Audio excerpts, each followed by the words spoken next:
বাংলাদেশের রাজনীতির ইতিহাসে গণভবন সবসময় ছিল ক্ষমতার প্রতীক। প্রায় ১.৫ দশক ধরে দেশের শাসকের সরকারি বাসভবন হিসেবে পরিচিত এই স্থাপনাটি বহু ঐতিহাসিক ঘটনার সাক্ষী।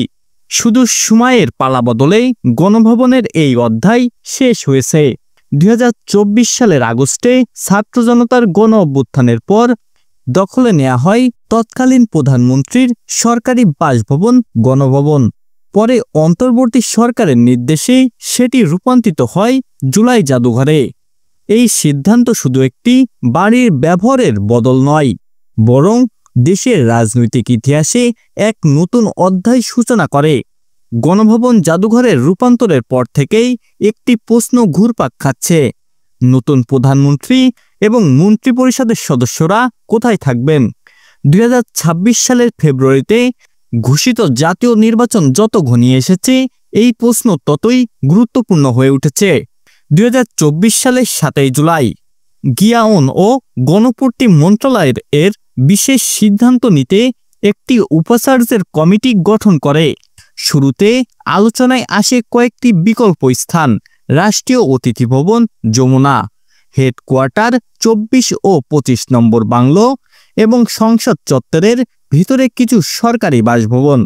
সব দিক বিবেচনায় শেষ পর্যন্ত নির্বাচিত হয় জাতীয় সংসদ ভবন চত্বরে অবস্থিত স্পিকার ও ডেপুটি স্পিকারের বাসভবন।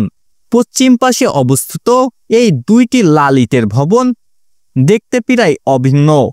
চারপাশে উঁচু সীমানা পাঁচিল দিয়ে ঘেরা হয় নিরাপত্তা নিশ্চিত করা তুলনামূলক কাজ। পাশাপাশি অবস্থান করায় একটি সম্মিলিত বাসভবন কমপ্লেক্স গড়ে ওঠা সম্ভব। ২১ সেপ্টেম্বর জ্ঞান ও গণপূর্তি মন্ত্রণালয়ের সচিব সহ সরকারি প্রতিনিধি দল এলাকা পরিদর্শন করেন। এরপর ২৩ সেপ্টেম্বর নিরাপত্তা বাহিনীর সদস্যরা জায়গাটি ঘুরে দেখেন। পরিকল্পনা অনুযায়ী দুই ভবনের মধ্যে ২ স্তর বিশিষ্ট একটি করিডর নির্মাণ করা হবে। নিরাপত্তা ব্যবস্থা জোরদার করতে থাকবে আধুনিক প্রযুক্তি নির্ভর নিয়ন্ত্রক কক্ষ, সিসিটিভি ক্যামেরা ও ডাবল সুরক্ষা প্রাচীর।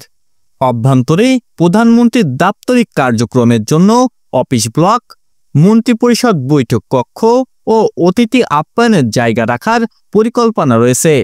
রাজনৈতিক বিশ্লেষকরা বলছেন, সংসদ ভবন চত্বরকে বেছে নেয়ার পেছনে একটি বড় কারণ রয়েছে।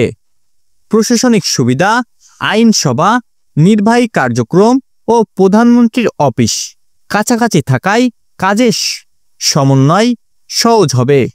নিরাপত্তা, পুরো সংসদ চত্বরই উচ্চ নিরাপত্তার আওতায় থাকবে, যা অতিরিক্ত সুবিধা দেবে। সংসদ চত্বরকে দেশের গণতন্ত্র কেন্দ্র ধরা হয়। সেখানে প্রধানমন্ত্রীর বাসভবন হলে গণতান্ত্রিক প্রতীক বার্তা বহন করবে। তবে এই সিদ্ধান্ত ঘিরে শুরু হয়েছে নানা আলোচনা। কেউ বলছে গণভবনকে জাদুঘরে রূপান্তর একটি ঐতিহাসিক সিদ্ধান্ত, যা ভবিষ্যৎ প্রজন্মকে শেখাবে ক্ষমতার প্রকৃত অর্থ। আবার কেউ সমালোচনা করে বলছেন, প্রধানমন্ত্রীর বাসভবন সংসদ এলাকা হলে প্রশাসনিক কাজ করা আর সংসদ কার্যক্রমের মধ্যে স্বার্থের সংঘাত তৈরি হতে পারে। সাধারণ মানুষের মধ্যেও এই কৌতূহল প্রবল। কেউ ভাবছেন, এটি কি দেশের রাজনৈতিক নতুন এক প্রথা সূচনা, নাকি আবারও ভবিষ্যতে প্রধানমন্ত্রীর বাসভবন অন্য কোথাও সরিয়ে নেওয়া হবে। সর্বশেষ বলা যায়, গণতন্ত্রকে বিদায় জানিয়ে নতুন প্রধানমন্ত্রীর বাসভবন এখন এক নতুন যাত্রার পথে। দর্শক, ওয়ার্ল্ড নিউজের পক্ষ থেকে এই ছিল এখনকার মতো। ভিডিওটি ভালো লেগে থাকলে লাইক দিন এবং সাবস্ক্রাইব করে আমাদের পাশে থাকুন। ধন্যবাদ সবাইকে।